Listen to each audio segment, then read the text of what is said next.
자, 들어가겠습니다. 금융입니다. 금융 가시면은 페이지로 갈게요. 교재로 가시면은 LTV DTI로 가죠. 교재로 가시면은 페이지, 우리가 어디로 가냐면 324페이지로 한번 가보세요. 324로 가시면 우리가 LTV랑 DTI라는 얘기 들어보셨죠, 그죠? 계산 문제가 나오는데 우리가 LTV가 있고 DTI, DSR이라는 게 작년에 나왔기 때문에 자칙이 기출하고 이제 그 계산 문제를 오른쪽에 예제 문제는 예전에 풀었었나요? 풀었고 두 번째도 풀었었죠. 두 번째도 풀었고 3번은 안 풀었죠, 그죠? 1, 2번까지 풀었나요? 1, 2번까지. 다시 풀어드릴게요. 제가 LTV하고 DTI가 이제 우리가 시험에 나오는데 대출 가능 금액이 나와요. 계산 문제가 나오거든요. 그래서 이제 우리가 LTV와 DTI를 이제 주택과 관련돼서 우리가 시험 나오니까 보고요. LTV와 부채감당 상업용 부동산에서 이제 3번이 이제 들어갈 거고, 그러니까 LTV는 L을 이제 V로 나눈다. 이렇게 해서 요거랑 곱하면 대출액이 나와요. DTI는 D를 또 I로 나눈다. 요걸 곱하면 원리금이 나오는 이제 저당상수로 나눠주거든요. 근데 DSR은 전체적인 게 다 나온다. 이렇게 보시면 됩니다. 자, 그럼 좌측에 보시면은 324페이지로 한번 가볼게요. 기출에 보시면은 1번서부터 4번까지 쭉 내용이 나와 있죠. 별표를 쳐놓으세요. 일단 작년에는 계산이 아니라 이론이 나왔기 때문에. 자, 따보세요. LTV. 담보인정비율이라고 되어 있죠. 주택담보대출 취급 시 담보가치에 대한 대출 취급 가능액의 비율을 구하고, DTI는 총부채 상환에 대한 비율이에요. 소득을 중심으로 간다. DSR은 이제 차주의 총 금융부채 상환부담을 판단하기 때문에 차주의 연간 소득 대비 연간 금융부채 원리금 상환이기 때문에 굉장히 규제가 되겠죠. 4번에 별표 쳐보세요. 그럼 LTV, 담보인정비율하고 총부채에 대한 그 상환 비율의 구체적인 기준은 어디에 정한다고 되어 있죠? 금융위원회예요. 작년에 이게 나왔기 때문에 올해 이제 계산 문제가 나오는데, 일단은 계산 문제는 이제 우리가 아마 요 세 번째 문제를 안 풀었을 거예요. 근데 일단 325페이지를 가시면은 예전에 풀었으니까 좀 빨리 진행을 해볼게요. 예제 문제로 간다면 이게 세 가지 유형이에요. 그러니까 325페이지에 별표를 쳐놓으시기 바랍니다. 여기 이제 가장 유력하고 가장 많이 떴기 때문에 갈게요. 325로 갑니다. 예제 문제. 자, A의 연소득은 얼마예요? 5천. 시장 가치는 3억. 근데 현재 주택을 담보로 5천을 대출받고 있죠. 나중에 이걸 빼야 돼요. 나중에 깐다는 생각을 하시고, LTV와 DTI 중에서 이제 작은 금액을 선택하거든요. LTV, 런 투 밸류. 그래서 얘랑 곱해서 대출액이 산정돼요. DTI는 이제 D를 I로 나눠서 우리가 D가 원리금이고요. 원리금이고 I가 연소득이에요. 연소득. 그래서 이걸 곱한 다음에 저당상수도 나눠주거든요. 그럼 예전에 풀었으니까 동영상 다 찍었으니까 가볼게요. LTV가 몇 %예요? 50%라고 돼 있죠. 50%고 그 다음에 밸류가 가치가 3억이 위에 있죠. 그럼 3억이니까 반을 빌려주잖아요. 그럼 얘는 얼마를 빌려줄 수 있다는 거죠? 1억 5천. 근데 얘도 구해서 적은 쪽을 선택해야겠죠. 그죠? 그 다음에 DTI는 40%예요. DTI가 40%고, 그 다음에 연소득은 5천이라고 돼 있죠? 5천. 5천만 원이니까 5, 4, 20, 2천인 건 아시겠죠? 2천만 원. 저당상수로 나눠줘요. 0.1이라고 돼 있죠? 항상 1이 더 붙으니까 얼마가 돼요? 2억. 그럼 1억 5천과 2억 중에서 큰 금액, 작은 금액. 그럼 얼마를 대출해 주겠어요? 1억 5천. 근데 기존 대출이 얼마였었어요? 5천. 그럼 1억이 되겠죠, 그죠? 가장 이게 3번이 가장 유력하고, 넘기시면은 2번은 한 번 나오고 그 다음서부터 안 나오기 때문에 이렇게 추천해드리는 문제는 아니에요. 근데 이제 아까랑 좀 틀이 틀려서 기존 대출이 있으면 빼는 거고, 자, 이것도 이제 LTV를 먼저 찾아볼게요. LTV를 먼저 찾게 되면, 우리가 2번 서울에 거주하는 A부터 다음과 같다. 시중은행 주택담보대출 받고자 한다. A의 대출 금액은 얼마냐? LTV가 몇 %예요? 60. 담보 가격은 얼마예요? 5억. 그럼 5억에서 60%면 3억이 돼야 되잖아요. 그럼 DTI도 구해봐야겠죠, 그죠? DTI도 구해보면은 DTI가 몇 %예요? 40. 연간 소득은요? 6천. 자, 40하고 6천이죠. 6천이면은 6, 4, 24잖아요. 그럼 2,400만 원이 되잖아요. 그런데 박스를 보세요. 두 번째 줄 보시면 연간 사업자 대응 대출이 얼마를 내고 있어요? 1200을 내고 있죠. 그럼 따라서 원리금에서 깐다. 그럼 원리금을 최대한 줄이겠죠. 그러면 2,400에서 1,200이 연간 이자니까 얼마가 되겠어요? 1,200밖에 원리금을 상환할 수 있는 능력으로 빌려준다는 얘기예요. 금액이 확 줄겠죠? 그래서 원래는 이게 0.1인데 0.12를 낸 거는 1,200이 나왔기 때문에 계산이 돼서 1억이 되잖아요. 그죠? 그럼 1억하고 3억 중에서는 어떤 걸 빌려주겠어요? 1억을 빌려주겠죠. 아시겠죠? 근데 3번 문제는 안 풀어드렸잖아요. 그죠? 자, 이건 이제 천천히 한번 갈게요. 자, 얘는 시장 가격 5억이다. 순소득이, 영업소득이 얼마야? 1억. 그래서 추가적으로 받을 수 있는 대출 금액은 얼마냐? 그럼 LTV부터 찾아내는 게 좋아요. LTV는 이제 바로 찾을 수 있으니까, 자, LTV가 60이죠. 자, 가격이 얼마예요? 5억. 그럼 LTV를 놓으면 368, 1억 8천이죠. 우리가 368에서 지금 어떻습니까? 요거 곱하면 이제 아니죠. 우리가 5억에다가 지금 60%죠. 60% 3억이 되겠죠. 3억이 됩니다. 근데 여기서 중요한 거는 부채 감당률이에요. 무슨 감당률이다? 부채 감당률. 그래서 이걸 푸는 방법을 제가 가르쳐 드릴 텐데 책에도 야매가 있어요. 그럼 우리가 부채 감당률은 상가니까 부채 감당률이라는 것은 감당률은 자, 우리가 이제 순영업소득을 부채 서비스로 나눠요. 부채 서비스액이 원리금 상환액이거든요.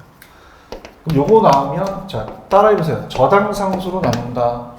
도당상수로 나눠요. 그래서 이제 우리가 하여튼 밑에 나누니까 자, 지금 순영업소득이 얼마냐면 1억이죠. 2로 나누면 얘가 5천만 원이 돼요. 얼마가 된다? 5천. 0.5억이라고 해도 되죠. 저당상수가 몇이었어요? 0점이죠. 그럼 얘가 2.5억이 나오거든요. 2억 5천. 그럼 3억하고 2억 5천 중에서 큰 금액이에요? 작은 금액이에요? 근데 기존 대출이 얼마였어요? 1억 있죠. 그럼 여기서 1억을 빼게 되면은 1억 5천이 되겠죠? 그래서 이건 어떻게 가냐면 이 저자도 야매를 어디다 넣었냐면 넘겨보세요. 넘기시면은 그 편법을 어디다 넣었냐면 325페이지로 한번 가보세요. 325페이지로 가시면은 거기에 밑에 부채 감당률의 밑에 빠른 계산이라는 단어가 있어요. 325페이지에 맨 위에 부채 감당률 밑에 박스. 빠른 계산 찾으셨습니까? 대출 가능액은 뭐에서 뭐를 나오는 거예요? 순영업소득에서 부채 감당률 나누기 저당상수라는 게 있죠. 그래서 원리가 뭐냐면 이걸 나눠서 저당상수 나눈다는 거예요. 그래서 따라서 순당당.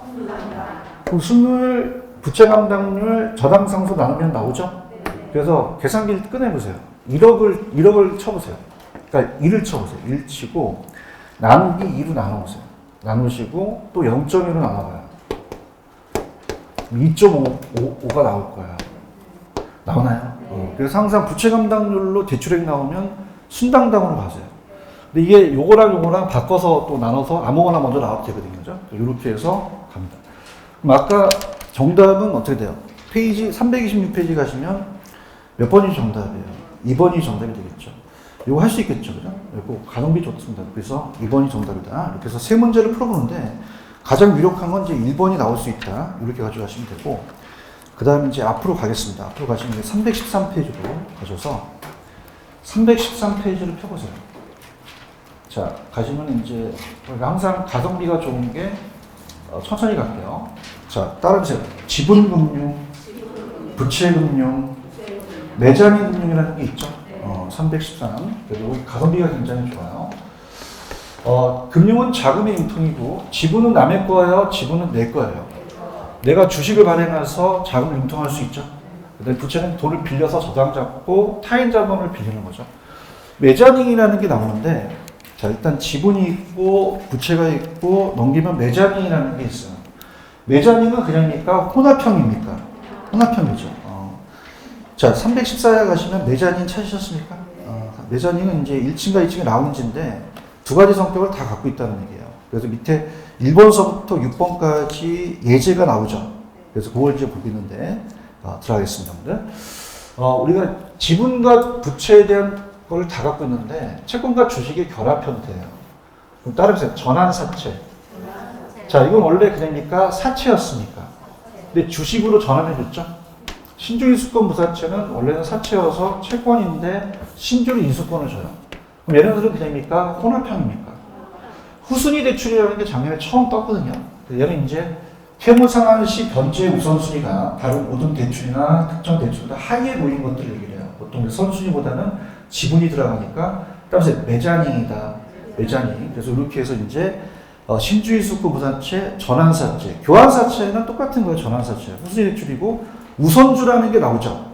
우선주는 이제 아직은 시험 문제 안 나왔는데 우리가 이제 상한 우선주로서 비상장인 그 회사 같은 데가 일반적으로 돈을 우리가 채권으로 빌려서 나중에 주식으로 배당해 주겠다는 우선으로 배정해 주는 것도 따라서 매자닝이다. 근데 우선주는 아직 안 나왔어요. 자산 매입 조건부 대출도 이제 똑같은데 일단은 여러분한테는 1번, 2번, 4번까지, 5번까지만 좀 추천해 드려요. 그죠? 이렇게 보시면 되고. 그 다음에 이제 전 페이지 넘어가시면 지분이라는 게 있어요. 지분. 자, 여기서 그 예제들을 봅니다. 밑에 313페이지 가시면 지분금융의 1번서부터 5번까지가 나열되어 있죠. 그래서 우리가 신조리라고 해서 신디케이트, 조인트 벤처, 리트가 제일 잘 나와요. 따라서 신조리, 리트 세 가지가 잘 나오는데 일단 신공 조리폰으로 암기하시고 보통주라는 자체는 이따 보겠지만은 보통주가 일반 주식이에요. 그러면 자, 신디케이트는 뭐라고 이 저자가 해놓으셨냐면 신디케이트는 지분 출자라고 되어 있죠. 그래서 다수의 소액 투자를 하는 게 지분이 되고요. 조인트 벤처도 벤처의 소수의 개개인기관들이 투자해서 지분이게 되겠고, 리츠는 우리가 이따 하겠지만은 주식을 발행해요. 공모가 주식 공모에 대한 증자고, 펀드라는 얘기 들어보셨나요? 보통주 하나 넣으라 그랬죠. 이렇게 해서 딱 5가지인데 보통주까지 나왔고, 그럼 넘겨보세요. 부채만 하면 이제 끝나는데요. 부채는 그냥요 돈을 빌린 거예요. 그럼 내가 은행에서 빌리면 그냥입니까? 은행이 저당을 잡습니까? 담보를 잡죠. 신탁증서금융이 담보신탁이라는 걸 이따 말씀드리겠고, 프로젝트 금융은 나중에 보겠지만 회사채를 또 발행해요. 사채라든지 사채, 저당, 그 다음에 저당 채권, 담보부 채권, 그 다음에 자산 유동화 채권은 담보부 채권이기 때문에 ABS는 자산 담보니까 유동화를 담보로 생각하시면 돼요. 자, 그럼 또 하나 쳐볼게요. 일본에 가시면 저당 있나요, 저당? 그 다음에 제가 신탁금융은 그냥이에요, 담보신탁이에요. 자, 따라해보세요. 담보신탁. 그래서 이거는 신탁증서금융이거든요. 그래서 칠판을 보시게 되면은, 담보신탁이라는 말을 써요. 그래서 이제 개발신탁하고 얘가 반대로 나왔었는데, 자, 우리가 위탁자가 토지 소유자예요. 그래서 신탁계사한테 소유권을 주려면 수익증권을 발행해요. 그럼 얘가 얘한테 가갖고, 자, 이 수익증권은 부동산이에요? 이건 동산이에요. 그럼 저당권 설정할 수 없죠. 다시 질권을 설정한다. 그 담보로 갔잖아요. 돈을 빌린 거니까 얘도 부채금융으로 들어가요. 신탁증서금융 나오면 무슨 신탁으로 고치셔야 돼요? 담보신탁. 이렇게 이제 보시고, 그 다음에 거기 보시면 회사채도 주택 상환사채 채자가 들어가죠. 저당담보주권은 MBS라는 자체가 이제 저당담보니까 들어가고요. 자산유동화주권은 원래 담보부 주권이 맞아요. 그래서 자산유동화가 나오면 꼭 이것도 담보로 고치셔서 갑니다. 그래서 영어로 자 따라서 M이 나온다. M하고 A가 앞에 나오죠. 그럼 다 부채주권이다. 이렇게 해서 정리해 주시면 돼요. 그래서 제가 예전에 이제 요거 암기하실 때 자, 따르세요. 전신주에 매달림. 그래서 우후 기억나시죠? 그죠? 이렇게 해서 이제 요거는 굉장히 가성비가 높아요. 그래서 꼭 가져가셔서, 일단은 제가 프린트로 가볼게요. 프린트 가시면 감정평가 시험에 나왔던 문제인데, 3번 문제를 한번 풀어봅니다. 오늘 프린트.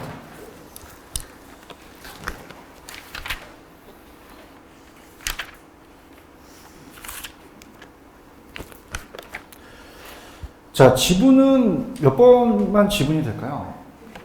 신디케이트만 지분이죠. 저당은 부채로 적으시고 신탁증서는 담보신탁도 부채. 그 다음에 신디케이트는 무슨 금융이에요? 지분. 자산유동화증권. 이건 담보부라고 생각하셔야 돼요. 이건 A가 나올 거 앞에. 신주의수권 부사채는 매전행이죠. 이렇게 해서 정답은 몇 번만 지분이 된다? 1번. 이렇게 잡으시면 되고. 자, 그 다음에 이제 페이지 317페이지 읽도록할게요. 제가 하라는 것만 탁탁 찍어드릴 테니까 내가 하라는 것만 보세요. 자, 여기는 이제 우리는 개념만 잡으시면 되는데 페이지 317페이지 가시면 중간에 박스가 하나 있을 거예요. 찾으셨습니까? 소비자한테 빌려주면 무슨 금융이에요? 소비, 개발업자한테 빌려주면. 그럼 소비금융은 주택담보로 돈을 빌리는 거죠. 근데 개발금융은 개발업자한테 공급을 위해서 담보대출 해준다. 이 정도만 잡으세요. 잡고 그럼 어디가 시험 문제냐면 넘겨보시면은 페이지 321페이지로 한번 가보세요. 가시면 고정금리라고 하고 변동금리가 있죠. 여기서부터 이제 우리가 고정금리와 변동금리는 같습니까? 당연히 다릅니까? 다르죠. 그래서 제가 이제 이렇게 그림을 그려왔는데 한번 볼게요. 고정과 변동이 달라. 그래서 우리가 이제 이따 핵심 포인트는 보여드릴게요. 그럼 초기에 고정이 낮아요? 고정이 높아요? 위험하니까 고정을 더 많이 받죠? 많이 받아서 그러니까 고정이 높다. 이렇게 합니다. 그래서 고정금리가 변동금리보다 낮다, 더 높다.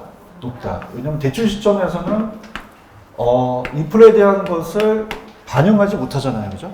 그러니까 우리가 시험에 나왔던 게 예상한 것보다 실제가 높아지면은 그냥요 고정은 안 바뀌어요. 그럼 운영이 위험하잖아요. 그래서 이제 요거를 요렇게 보다 요거를 9%로 해보세요. 따라서 9% 변동이니까 이것도 8%가 생겼잖아요. 따라서 8% 그럼 몇 프로가 더 높아야 돼요? 9%. 그럼 무슨 금리가 초기 높다? 고정. 자 그러면은 자 고정이 만약에 9%다. 그럼 바뀌어요? 얘는 안 바뀌어요. 시장이자가 바뀔 수 있죠. 그럼 시장이자가 싸지게 되면은 조기상환한다는 얘기 들어보셨나요? 그러니까 조기상환은 조화로 암기하세요. 그럼 조기상환은 시장이자 상승했을 때, 하락했을 때. 그럼 조기상환에 대한 페널티를 부과하겠죠. 가장 위험하고. 근데 시장이자가 상승하면 조기상환 해요? 오히려 안 해요. 그럼 조기상환 유도하겠죠. 그죠? 여기 이제 가장 유력해서 해서 조화라고 암기하셔야 돼요. 따라서 조화. 그럼 조기상환은 시장이자 상승, 하락. 시장이 싸지니까 당연히 조기상환 하겠죠. 그 다음에 이제 변동금리라는 것은 뭐냐면 변동을 시키는 거예요. 그래서 이 대출금리라는 자체가 우리가 기준금리 플러스 가산금리인데 따라서 기준이가 변한다. 가산이가 변해요? 기준이가 변해요?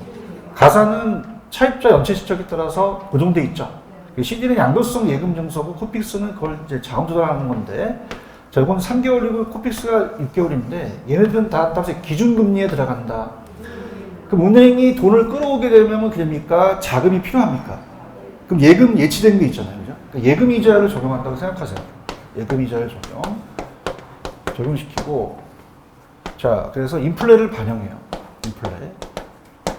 그러면 바뀌는 거는 가산이 바뀐다, 기준이 바뀐다. 기준. 매우 높아지면 얘도 바뀌겠죠. 그죠? 이렇게.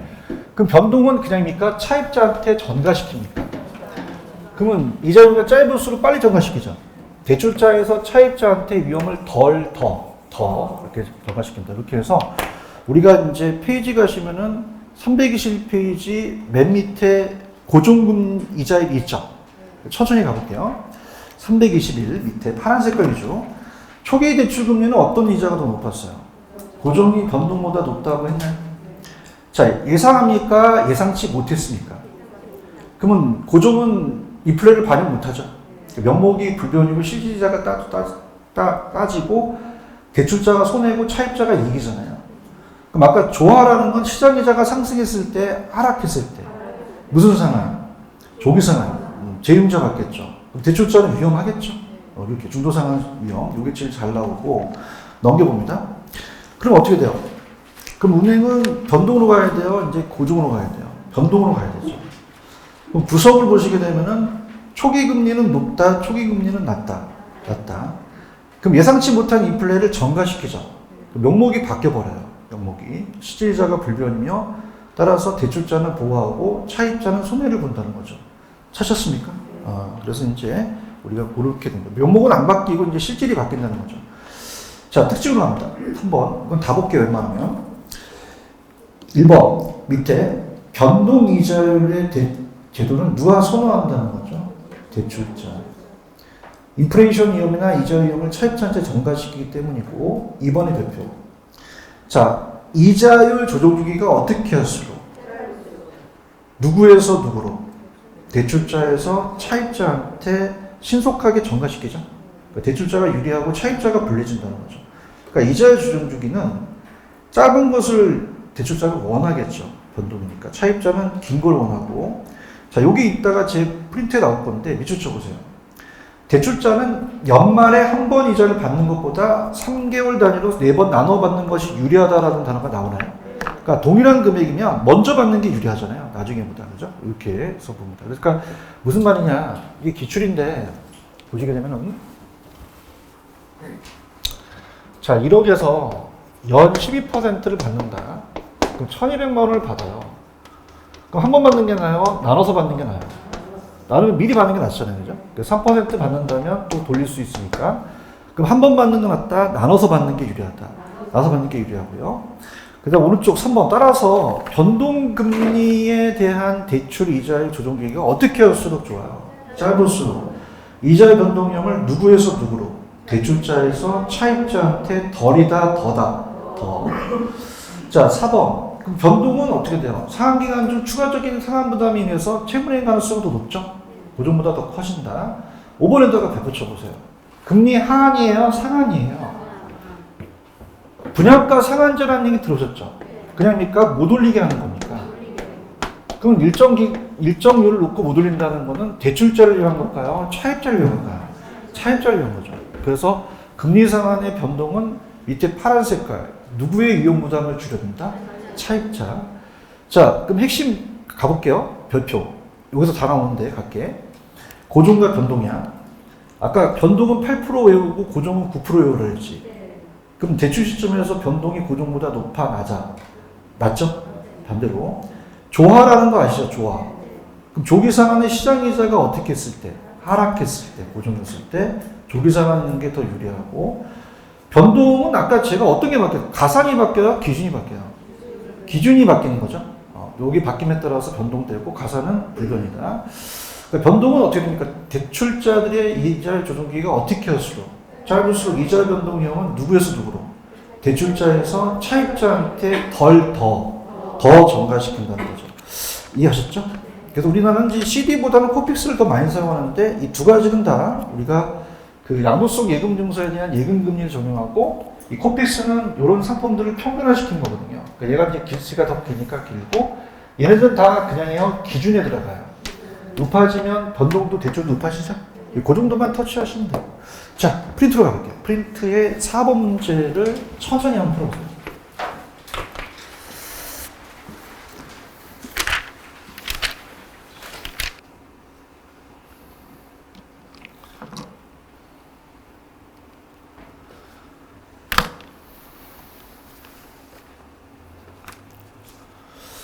자, 4번.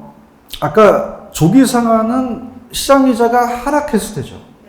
그럼 1번. 시장이자가 대출이자보다 높아짐이 아니라 낮아지면 차입자는 기존 대출에 조기상환하는 것이 유리하고요.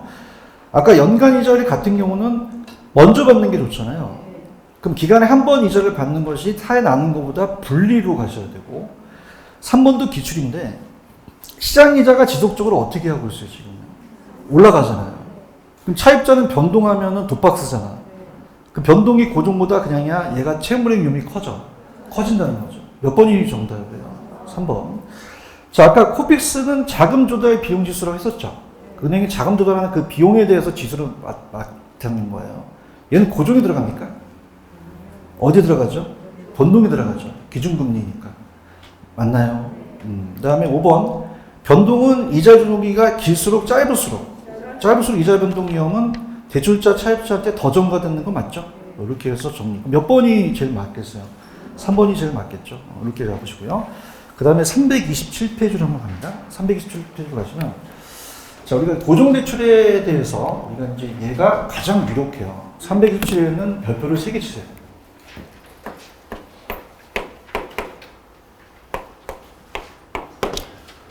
100% 나온다.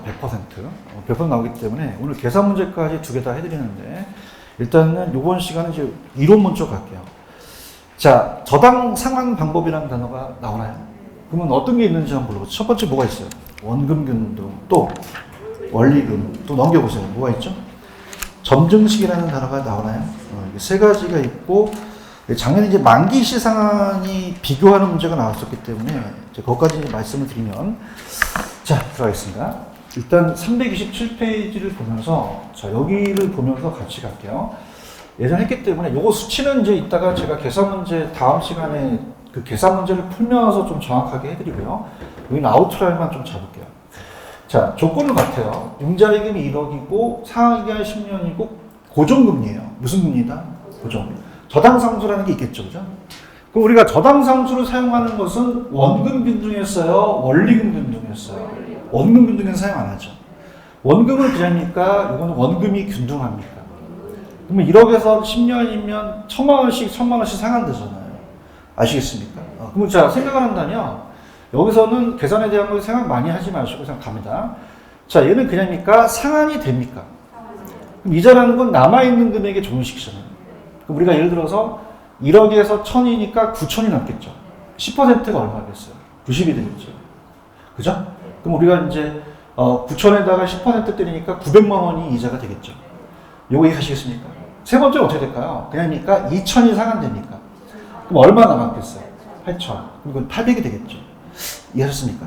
그럼 여기서 제가 이제 일단은 여기 정리를 하실 때입니다. 이제 전체적인 걸 본다면 원금 균등 상환 방식은 뭐가 균등하죠? 원금이 균등하다는 건 다 알고 있잖아요. 그죠? 그래서 이제 우리가 시험장 가셔서 이렇게 그려보세요. 그럼 당연히 그냥요, 원금이 균등해요. 초기서부터 후기까지 균등하죠. 초기서부터 후기까지 균등하다. 자, 그렇다면은 그냥입니까? 갈수록 이자는 감소합니까? 자, 왜 그럴까요? 이자율이라는 건 상환대 금액이 좀일까요? 남아있는 금액이 좀일까요? 남아있는 금액이 적으니까 이자가 준다는 얘기예요. 그럼 이자가 점점점 주는 거 이해가시겠습니까? 그러면 어떻게 돼요? 전체가 원리금이죠? 그럼 초기에 제일 적어요? 초기에 제일 많아요? 많고 점점점 줄어든다는 얘기죠. 이거 이해가셨나? 그 다음에 저당상수 이용한다는 건 원금에 이용돼? 원리금에 이용돼? 원리금에 이용돼요. 저당상수는 원금에 이용된다면 안 돼요. 자, 그럼 얘는 어떻게 됩니까? 일단 원리금이라는 것은 저당상수로 곱해서 융자액이 아까 얼마였어요? 그럼 저당상수로 곱하면 원리금이 균등하다는 거죠. 보고 있나요? 그럼 얘는 그냥입니까? 첫 해 이자를 내야 됩니까? 그럼 상환이 됐어요? 아직은 안 됐어요. 그럼 1억에 10%니까 1000만 원에 대한 이자를 내겠죠. 그런가요? 그러면서 이제 그냥요, 상환이 돼요. 그럼 점점 이자는 그냥입니까? 줍니까? 반대로 원금은 늘어나겠죠? 그래서 얘는 어떻게 그리시냐면은, 자, 얘는 원리금이에요? 원금 균등이에요? 원리금 균등이에요? 그럼 전체의 균등하다는 요 금액이 똑같죠? 똑같다면은, 자, 초기서부터 후기로 간다면, 자, 들어갑니다. 자, 얘는 원금을 위에다 놔요. 원리. 이자를 밑에다 둡니다. 자, 그럼 전체에 대한 개념이니까 원리금이 균등합니까? 균등해요. 자, 이렇게 합니다. 얘랑 얘랑은 첫 해는 상환이 됐나요? 아직은 안 됐나요? 그래서 이자가 높다. 이자가 높아요. 그죠? 그럼 점점 이자가 준다는 건 이해 가시겠죠? 그럼 원금은 점점 어떻게 돼요? 늘어나죠. 그럼 점점 이자는 증가한다, 감소한다. 원금은요, 늘어난다는 거죠. 이거 이해 가시겠습니까?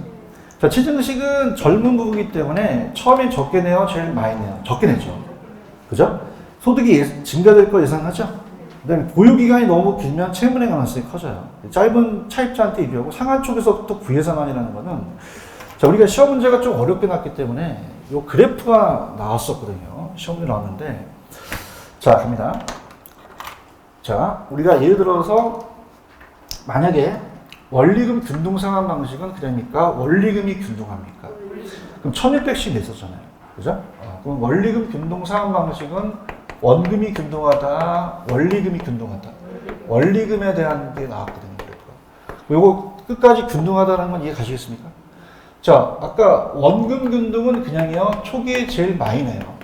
2000에서 계속 줄었죠. 그럼 최정식은 그냥입니까? 제일 적게 냅니까? 적게 내잖아요. 점점 늘어나게 되겠죠. 그죠? 이런 식으로 우리가 잡으셔야 된다는 거죠. 그죠? 그러면 어떤 상환 방식이 제일 초기에 제일 많겠어요? 원금 균등. 그 다음에 원리금 최정식 상환이 제일 적게 내죠. 지금 보고 있어요? 그래서 그렇게. 그래서 이제 얘는 1600씩 내고요. 자, 얘는 이제 2,000을 다 안 내요. 그래서 이제 한 600밖에 안 낸다는 거죠. 그러면은 따라해보세요. 잔금은 반대다. 잔금은 남아있는 수가 반대가 된다는 거죠. 그죠? 그래서 이제 잔금에 대한 게 됐기 때문에 이 잔금이라는 건 어떻게 하냐면, 자, 첫 번째는 1억을 이제 스타트 했다가 가볼게요. 자, 원금 균등은 그냥입니까? 원금이 균등합니까? 그럼 일정의 시 떨어지니까 1억, 9천, 8천, 7천 가겠죠. 떨어지고요. 자, 아까 원리금 균등 상환 방식은 그냥요, 처음에 원금을 적게 내요. 그럼 처음에 적게 내고 나중에 많이 내죠? 이렇게. 그 다음에 최증식은 처음엔 그냥입니까? 아주 적게 냅니까? 그러면 원리금이 이렇게 된단 말이에요. 그럼 자, 보세요. 자, 지금 1억이 아니라 초기에요. 초기서부터 원금을 전혀 안 갚았기 때문에 우리가 600에서 1억 400을 갚아야 돼요. 그럼 잔액이 안 늘어났나요? 늘어났나요? 후기서부터 그래요? 초기서부터 그래요? 초기서부터 부의 상환이 발생될 수 있다는 거죠. 이거 이해하시겠어요? 자, 그럼 우리가 원리금에 대해서 차입자와 대출자가 다르다면 갈게요. 차입자는 그냥입니까? 원금이 제일 부담이 셉니까? 세고, 그 다음 누가 세겠어요? 원리금. 그 다음에 이건 반대죠? 그럼 남아있는 잔액은 반대라는 얘기예요. 중도 상환의 금액은, 자, 가볼게요. 최증식이 제일 적게 내죠? 그럼 그냥입니까? 제일 많이 남습니까? 많이 남잖아요, 잔고가. 그런가요? 그럼 최증식이 그냥입니까? 나중에 잔액이 많습니까? 많다는 건 그냥요, 납부할 이자도 많아요. 맞죠? 많고, 중간에 누가 제일 잔액이 좀 적겠습니까? 원리금 균등. 그 다음에 제일 적은 건 누구예요? 원금 균등이 되겠죠. 이거 이해가시겠습니까? 그러면은 우리가 만약에 1억씩 다 상환을 했어요. 똑같이 상환을 했는데, 자, 따라해보세요. 이자가 다르다. 그럼 최증식은 남아있는 금액이 전부 많으니까 이자가 제일 높죠. 그래서 1억에서 이제 만약에 700만 원을 낸다. 임의적으로. 얘가 1억 600만 원을 냈다. 이자를. 자, 얘가 만약에 500만 원이라면 누가 이자도 많이 냅니까? 최증식이잖아요. 그럼 납부할 원리금도 제일 적어요? 많아요? 많다는 거죠.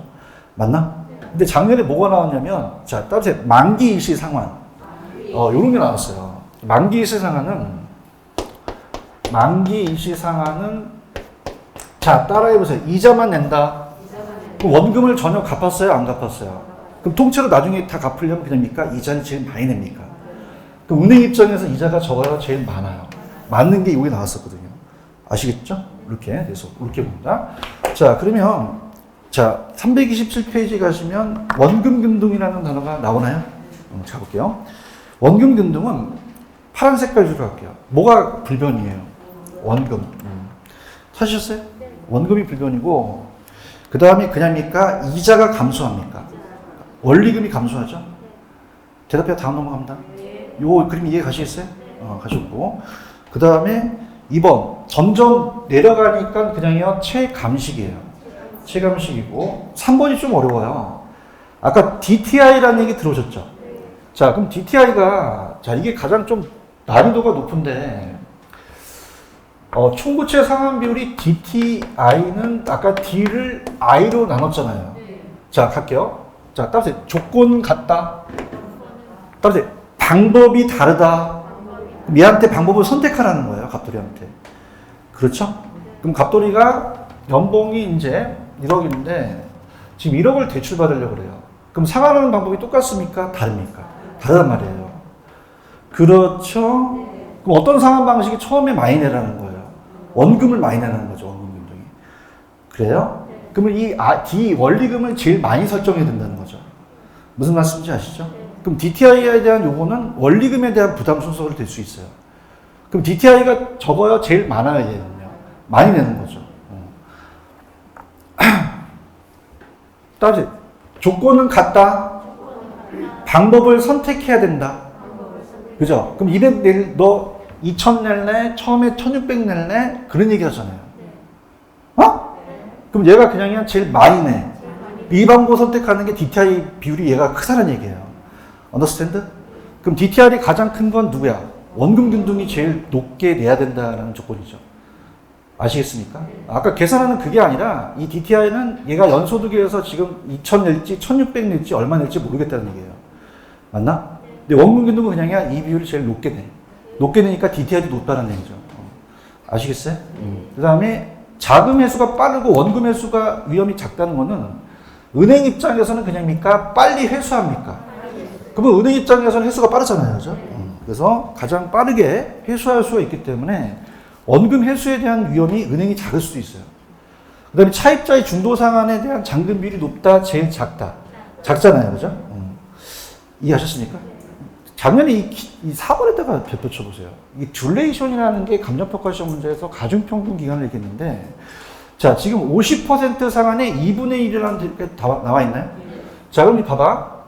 1억에 지금 몇 년이야? 10년. 그럼 1,000만 원씩이지. 그럼 5년이면 5천 갚잖아. 그럼 반이 상환되는 기간이 몇 년, 몇 분의 몇이야? 2분의 1이란 말이야. 맞지? 근데 원리금은 틀려. 넘겨봐. 원리금은 4번. 원리금은 대출금의 50% 상환한 기간이 몇 분의 몇 지나야 돼? 3분의 2 지나야 되지. 찾으셨지? 의원님, 그거 외워야 되는 거예요? 이해하라고 잘할게. 원금은 그냥이야 초기에 제일 많이 내. 많이 내잖아요. 맞지? 그럼 그냥이야 빨리 회수해. 그러니까 평균을 봤을 때는 빨리 평균 기간이 짧단 말이에요. 근데 얘는 그냥이야 원금을 조금밖에 안 내. 그럼 회수 기간이 길지. 그러면 평균에 대한 그 회수 기간 누가 더 길게 했어? 원금이 더 평균 기간이 길단 말이에요. 아시겠습니까? 이렇게 보시고요. 그 다음에 전 페이지로 가시면은 1번에 보시면은 5번에 중장년층이라는 단어가 있나? 중장년층. 찾으셨어? 왜? 이거는 아직 시험에 안 나오는데 젊은 소득이 낮은 부부들은 그냥이야 체증식이 나. 소득이 증가할 걸 예상하잖아요. 근데 이 중장년층들은 그냥이야 은퇴 예정자야. 그럼 소득이 증가할 거 예상돼, 감소할 거 예상돼. 그럼 초기에 많이 내서 전체 이자를 줄이자는 거예요. 아시겠어요? 그 다음에 원리금 균등 있어요? 원리금 균등은 그냥입니까? 원금이 증가합니까? 이자는 어떻게 돼요? 감소하고 원리금이 불변이라는 거죠. 아시겠습니까?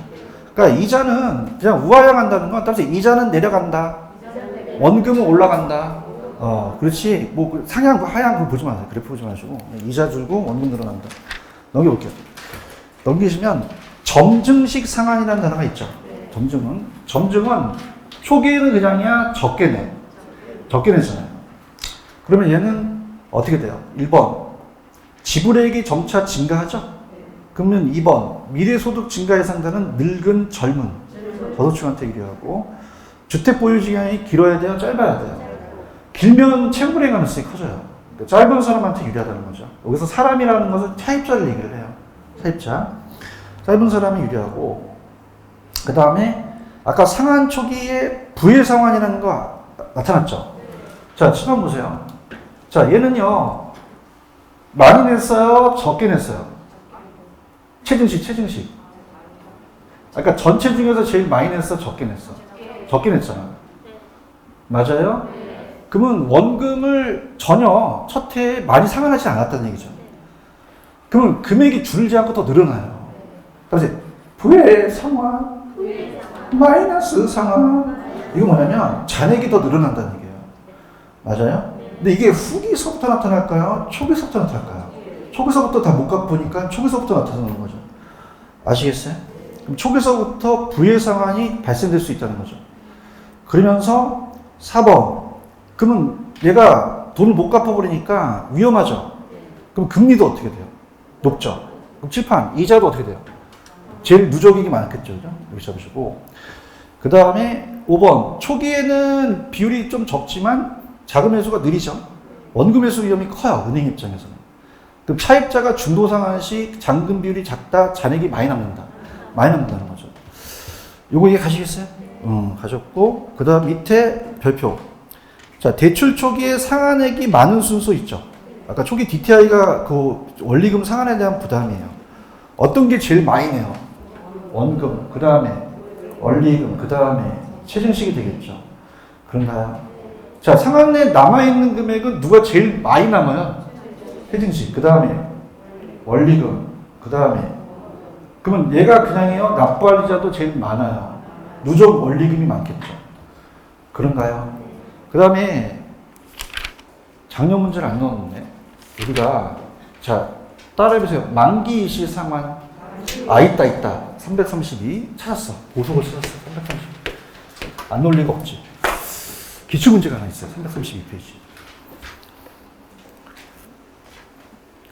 페이지는 칠판에 적으니까 찾아주세요. 332 적었습니다. 찾으셨습니까? 기출이 있어요? 기출. 자, 갈게. 무슨 상황이라고 돼 있지, 지금? 찾았나? 이건 뭐냐면, 원금을 하나도 안 갚고 나중에 이자만 다 내는 거야. 근데 아까 봐봐. 얘네들은 그냥 다 중간에 원금을 냈어. 상환했잖아. 그래요? 그럼 어떻게 돼요? 남아있는 이자가 줄 거 아니에요. 근데 얘는 그냥 나중에 다 내야 돼. 한꺼번에 다 낸다는 거죠. 그죠? 그럼 이자가 적겠어요? 만기 일시상환이 이자가 제일 높겠어요? 높은단 말이에요. 지금 332페이지 보고 계셔요?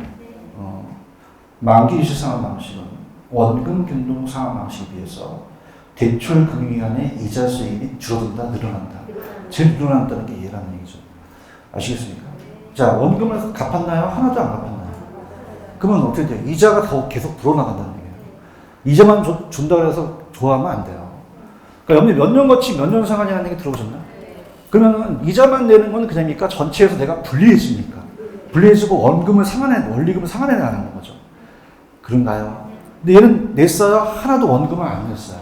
그럼 납부할 금액도 맞고 이자도 전체 이자가 늘어난다는 얘기예요. 아시겠습니까? 이렇게 잡으시면 돼요. 자, 프린트로 가볼게요. 프린트의 5번 문제 스타트.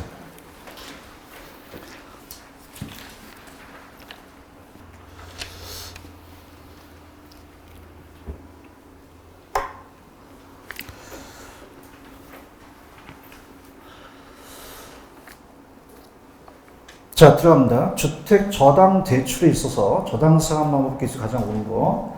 자, 1번. 자, 뒤에 보시면 원리금이 일정하죠? 그죠? 무슨 균등이에요, 이거? 원리금 균등이고. 뒤에는 원금이 일정하죠?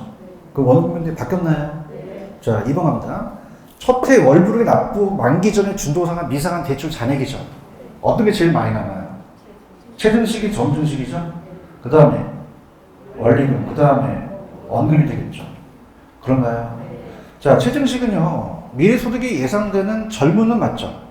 근데 주택 보유 예정 기간이 길어야 돼요? 짧아야 돼요? 짧은 사람한테 유리하죠. 길면 채무의 가능성이 커진다는 거죠. 아시겠습니까? 아셨고. 그 다음에 들어볼게요. 자, 대출 기간 입장이에요. 차입자 입장이에요? 대출 기간 입장이에요? 이걸 빨리 회수하는 게 좋잖아요. 그럼 아까 여기서 2,000하고 1,600 중에서 2,000이 더 빨리 회수했죠. 그 원리금이 1,300이 원금 2,000보다 원금 회수가 빨라요? 좀 느려요? 느리다 보시고. 점증은 상환 후기서부터입니까? 초기서부터입니까? 초기 안 갚으니까 초기서부터 부해상환이 발생하겠죠. 아시겠죠? 갑니다. 자, 일단은 계산 문제까지 하고 이제 좀 쉬었다 갈게요. 그래서 계산 문제 끝나고 이제 다음 타임은 이제 따로 보겠습니다. 계산 문제로 갈게요. 계산 문제 딱 두 가지를 추천해 드리는데 330페이지로 가죠. 330페이지로 가시면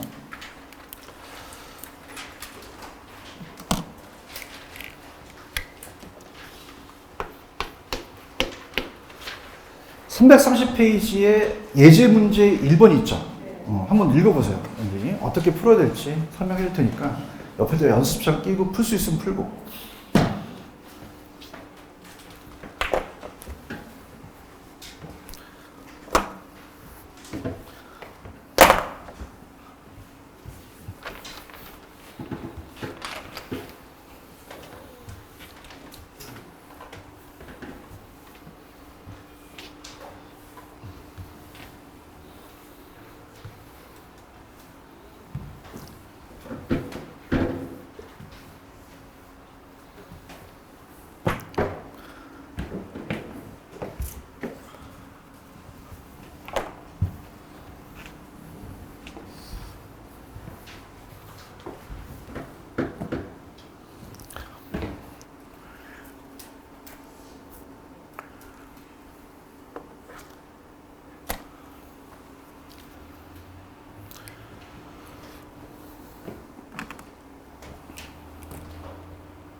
자, 체크해보세요. 자, 이게 원금인지 원리금인지를 제일 먼저 보는데, 자, 따라해보세요. 박스부터 보자.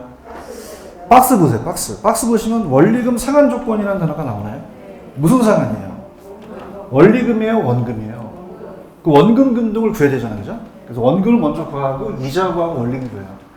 첫 회차를 구하지 않고 9회차가 나오면 일단 첫 회차는 구하지 필요가 없고요. 회차의 금액을 계산한다. 그래서 원금은 융자 원금에다가 상환 기간을 나누고 이자는 잔고에다가 이자를 곱해요. 그래서 잔고에다 곱한다. 남은 기간에다가 이자를 곱하는 거죠. 그죠? 그래서 곱하고 원금에다가 원리금을 구하는 거죠. 자, 그럼 이거는 여러분이 이제 보실 때, 자, 은행으로부터 얼마를 대출받았어? 얘기해 보세요. 우와. 은행이 대출 조금 당한 것 같다. 9회차의 원리금과 13회차의 이자죠. 그러면 5억을 20년 나누면 2,500만 원이 돼요. 얼마가 된다? 그럼 원금이 같다라는 걸 알고 있잖아요. 근데 중요한 거는 이자를 구해야지만 원리금을 구할 수 있거든요. 근데 이자는 어떻게 이제 구하냐면, 자, 따라해보세요. 남원이, 자, 따라해보세요. 남은 기간 곱하기, 원금 곱하기, 이자율을 곱한다. 그래서 남원이라는 자체는 남은 기간, 원금, 이자를 곱해요. 자, 그럼 어떻게 보냐면, 좀 전에 9회차에 대한 원리금을 구하라고 얘기했죠. 원금은 2,500인지 아시겠죠? 자, 그러면은, 남원이라는 것은, 자, 따라서 남은 기간에 곱한다. 남은 기간에 원금 곱하고 이자를 곱하면 돼요. 그럼 지금 9년 차니까 8년 차까지 회수됐죠? 그럼 전체가 몇 년이죠? 그럼 8년을 빼요. 그럼 몇 년이 남게 돼요? 12년이 남죠. 그런가요? 여기다가 아까 원금들이 얼마였어요? 2,500. 그럼 남은 기간 동안에 잔액이 나오겠죠. 거기다가 그냥 해요. 이자율을 곱해요. 이자를 곱하거든요. 자, 그럼 쳐보세요. 12 곱하기 2,500만 원을 쳐보세요. 치셨습니까? 거기다가 3억 나오나요? 곱하기에다 5%를 눌러보세요. 자, 그래서 12 곱하기 2,500 치시고 곱하기 5% 눌렀어요? 그럼 얼마가 나오나요? 1,500이 나와요? 그럼 요게 빨리 구하는 게 요 방식이에요. 그래서 따보세요. 남이 뭐야? 남은 기간, 원이, 원금, 이가, 이자 곱하면 이자 납부액이 나온다는 얘기예요. 이거 꼭 가져가세요. 그래서, 그러면 2,500만 원이 이자인 건 아시겠습니까? 그러면 2,500과 1,500을 고치면 4,000이 9회차의 원리금이 되겠죠. 그렇죠? 자, 그 다음에 몇 회차의 이자를 구하라고 지금 나와 있습니까? 13회. 그럼 저랑 같이 가볼게요. 13회는 그냥입니까? 12회까지 끊습니까? 그럼 20회에서 몇 년까지 상환됐어요? 12회까지 상환됐으면 몇 년이 남았어요? 8년이 남았잖아요. 그런가? 아까 그 유명한 남원이 알아? 남이 뭐야? 남은 기간, 원금, 이자율로 곱하면 되겠죠. 그죠? 그럼 곱해보세요. 8 곱하기 2,500. 8 곱하기 2,500. 곱하기 5%를 눌러보세요. 1,000만 원이 뜨나요? 그러면 9회차의 원리금은 4,000이고 13회차의 이자는 1,000이 되겠죠. 대답해요. 몇 번이 정답이에요? 1번이 정답이 되겠죠. 체크하셨죠? 그리고 이자 구하는 게 굉장히 중요해요. 답변 남이 무슨 뜻이야? 원, 이 이렇게 해서 빨리빨리 구하셔야 되는 거죠. 체크하셨죠? 해설이 저자가 하신 거는 저자가 잘못된 게 아니라 그 자체를 빨리 풀 수 있는 스킬이라는 게 굉장히 중요해요. 아시겠죠? 그래서 남원이라는 자체에 대한 이자를 구해야 되는 거고, 그 다음 이제 3번 문제가 난이도가 최상입니다. 3번을 한번 읽어보세요. 3번 스타트.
제가 조건부터 보라 그랬죠. 무슨 균등이죠? 무슨 상수가 필요해요? 저당상수. 근데 중요한 건 4억을 빌린 거죠. 4억에다가 저당상수 곱해요. 해설이 있으니까. 그럼 4억을 치기 좀 힘드니까 제가 하고 싶다는 건 뭐냐면, 우리가 이제 400,000인데, 자, 우리가 4억이라는 것은 이렇게 해서 공이 2개 붙고, 이렇게 3개 붙거든요. 6개. 그냥 이걸 지우고 이걸 4억이라고 할게요. 이걸 얼마라고 한다? 4억. 0.087이 저당상수죠. 그럼 34.8이라는 건 3,480이 원리금이라는 거죠. 그래서 원리금은 같다? 같죠. 여기 대답해야 돼요? 뭐가 같아요? 이자가 빼면 원금이라는 게 나오잖아요. 그죠? 그럼 이자는 4억에다가 6%를 곱하죠.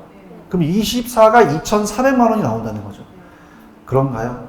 그럼 우리가 34.8에서 24를 빼면 10.8이라는 건 1,080만 원이 원금이라는 거예요.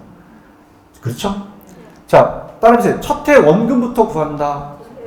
그럼 다른 기수는요, 우리가 이제 넘기시면은, 페이지 가시면은 328로 가보세요. 가시면은.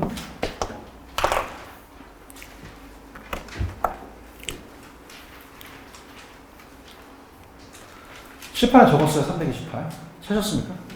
거기 위에 5번에 원리금 균등 상환 방식 있어요? 밑에 거기 뭐 이렇게 음성으로 되어 있는 거 있죠? 자, 2회차, 3회차라는 단어가 나오나? 그럼 2회차의 원금은 1회차에다가 어떻게 하는데, 불러봐. 1 플러스 R, 이자율이잖아. 지금 보고 있죠? 그 다음에 3회차는 어떻게 구하는데? 2회차에다가 1 플러스 R을 곱한단 말이에요. 그런가? 이거 이해 가시겠어요? 그게 빨리 구해서 원금을 구해야지만 빨리 이제 우리가 원금을 구할 수 있다는 거죠. 맞아요? 그럼 아까 가볼게요. 가시게 되면은,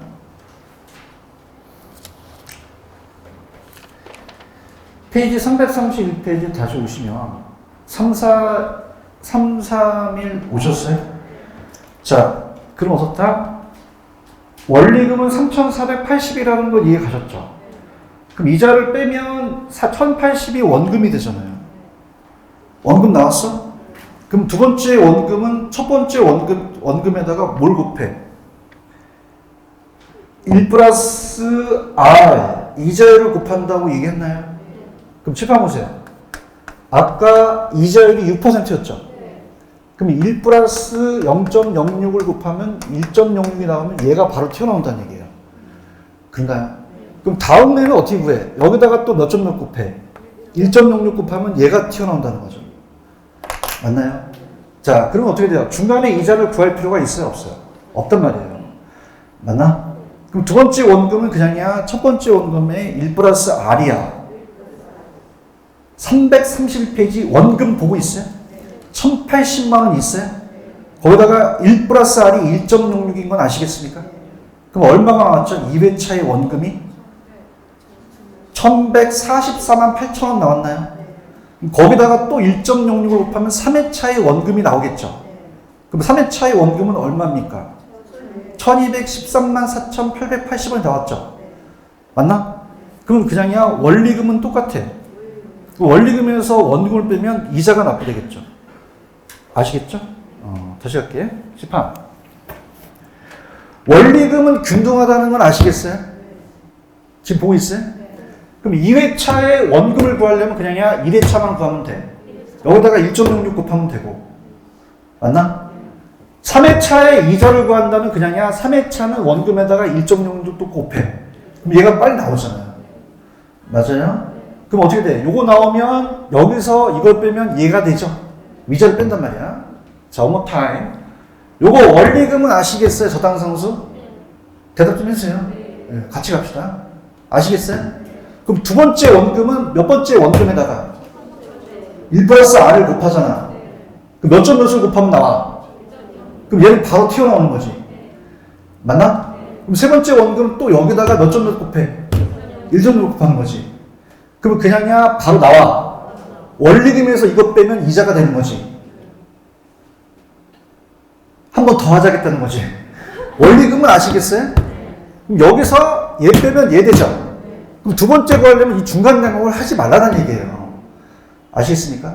그럼 여기서 1.06을 곱했죠? 나왔죠? 여기서 요거 구하면 몇 점 곱해요? 1.06 곱하면 되잖아요. 그런가요? 그럼 어떻게 돼요? 여기서 얘를 빼면 얘가 되는 거죠. 언더스탠드? 그 중간에 이자를 구한다, 안 구한다? 안 구하고 바로 다이렉트로 가자는 얘기예요. 찾으셨어요? 그럼 책에 갈게. 331페이지. 원리금이 있나요? 지금 보고 계셔요? 원리금 어떻게 나왔어요? 책에 보세요. 뭐 곱하기 뭐?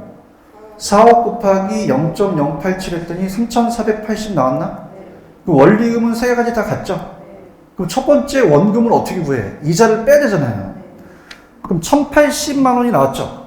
그럼 여기서 두 번째는 그냥입니까? 1 플러스 이자율입니까? 1.06을 곱해서 나가면 되는 거죠. 체크하셨죠? 그러니까 볼게요. 집합.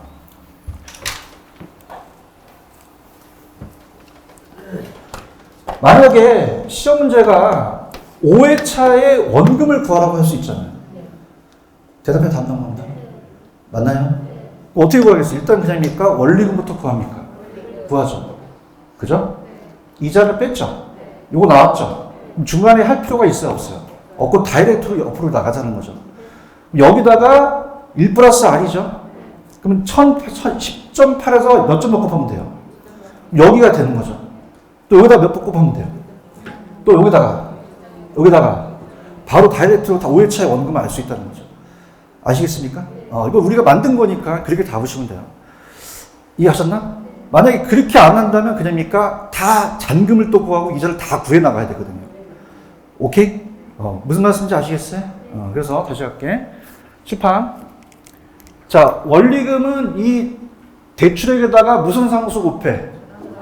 3,482 원리금권 아시겠어요? 여기다 그냥이야 이자 빼. 6%니까 2,400이죠. 원금이 나왔죠.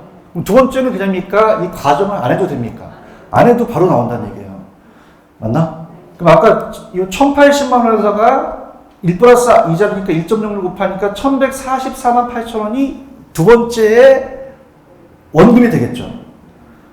그런가요? 그럼 세 번째 이자는 그냥이야 세 번째 원금을 구하면 돼. 여기다가 1.06 곱하면 얘가 나오죠? 그럼 여기서 얘를 거꾸로 빼면 얘가 나오잖아요. 이해하셨습니까? 그럼 이자는 어떻게 돼요? 이자는 얼마야? 2,266만 5,120이 되죠? 이해하셨어요? 자, 계산 끊으세요. 끊어서 4억 치세요. 4억. 다 치세요, 다. 4, 000. 쳤어요? 네. 400 치지 말고. 곱하기 저당상수를 곱해. 0.087. 그래서 내가 답답해서 그냥 숫자 다 적어놨어, 그다가. 자, 볼게요. 이럴 줄 알고 다 해놨어, 씨. 자, 이렇게. 꺼졌네, 씨. 자, 다시 갈게. 4억 쳐. 4억. 쳤어요? 4억 치시고, 얼마 곱해? 0.087. 그럼 얼마 나와? 그럼 얘만 3,480이야? 다야. 다란 말이야. 알겠지? 그럼 얘는 이제 우리는 알았단 말이야. 맞지? 그러면 칠판. 지금 2회차의 원금과 3회차의 이자를 구하라는 얘기야. 이제 좀 알아들어 주셔야 돼. 강사 얼마나 힘든데, 씨. 알겠죠? 그죠? 그럼 얘는 그냥입니까? 여기다가 이자를 빼야 됩니까? 빼야 될 거 아니에요. 그럼 또 4억 쳐. 4억. 4억에다가 6% 눌러. 4억에다가 곱하기 6%를 눌러보세요. 얼마야? 2,400이 되지? 칠판. 그런가? 그러면 이걸 누르면 얘가 AC 하니까 거꾸로 가라. 따라서 거꾸로 빼라. 거꾸로 빼면은 계산기를 안 지워도 되잖아요. 아니, 2,400이 나왔잖아. 나 봐봐. 나왔지? 또 지우고 이거 치면 또 골 때리잖아. 거꾸로 빼면 어차피 그게 그거야. 거꾸로 빼자고. 거꾸로. 빼. 3,480을. 마이너스가 나왔어요? 그래도 이거 안 주고 하니까 마이너스 지우면 얘가 되잖아요. 맞죠? 그럼 여기서 그냥이야 두 번째 원금은 그냥이야 아까 1 플러스 R을 곱해. 곱하잖아요. 네? 이 자리 6%는 걸 아시겠어요? 그럼 요거 0.06 들어가요? 그러면은 여기 원금에다가 몇 점 몇을 곱하면 두 번째 이해차가 나오니까 바로 이해차가 나온다는 얘기예요. 아, 가자.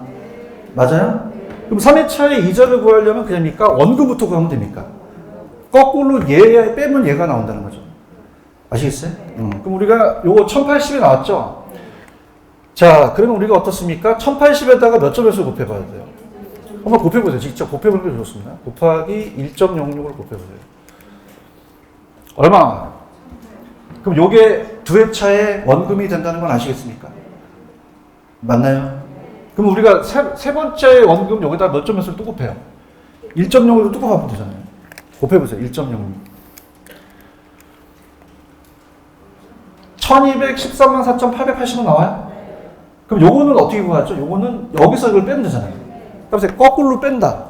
거꾸로 빼서 마이너스 지워버리면 되잖아요. 거꾸로 빼주세요. 마이너스 3,480 빼보세요. 3,480. 요거 숫자 나와요? 그러면 요거 지우시고 요거 이자가 되는 거죠. 아시겠죠? 이렇게 해서 갑니다. 다시 갈게요. 자, 칠판. 얼마 대출 받았어요? 자, 이건 원금 균등이에요? 원리금 균등 상환이에요? 무슨 상수가 필요해요? 먼저 이걸 구하는 게 가장 중요한 거죠. 그런가요? 두 번째는 그냥입니까? 이자를 빼야 됩니까? 원금이 나오잖아요. 그죠? 그러면 이자는 4억에다가 6편이 2,400이죠. 첫 해 원금을 구한다는 게 굉장히 중요해요. 그럼 두 번째 원금은 그냥입니까? 1 플러스 이자입니까? 1 플러스 이자를 곱하죠? 그런가요? 그러면 여기서 계속적으로 몇 점 몇을 곱해 나가면 돼요. 그러면 5회차, 6회차, 7회차도 물어볼 수 있다는 거죠. 아시겠습니까? 연습하세요. 그래서 아까랑 얘랑은 둘 중에서 하나가 떠요. 그죠? 둘 중에서 뜨기 때문에 요 두 가지만 문제만 풀면은 거의 원금과 원리금 끝나거든요. 아시겠죠? 그러면 자, 가볼게요. 일단은, 그냥입니까? 조건부터 봐야 됩니까? 그럼 첫 번째, 원금 균등은 그냥요, 원금부터 구해야 돼요. 이자, 원리금 구하죠? 그러면 아까 남원이 기억하시죠? 그래서 얘는 그냥입니까? 원금부터 구합니까? 따라서 남원이가 무슨 뜻이에요? 남은 기간 원금 이자를 곱해 나가서 이자를 구하면 더하면 되는 거죠. 아시겠습니까? 그럼 여러분들은 원금 균등이 더 쉬울까요? 원리금 균등이 더 쉬울까요? 아유, 이제 알아들었어. 이거 원리금 안 나오게 기도해야 돼. 알겠죠? 얘 나오면 그냥이야, 요거 1.06을 곱해서 나간다는 거죠. 아시겠죠? 그죠? 그러니까 두 가지를 계속 동영상 보고 연습하시면 그게 어려운 거 없어요. 그죠? 근데 자꾸 연습하시면 돼요. 아시겠죠? 조금만 쉬었다가 갈게요. 좀만 쉬십시오.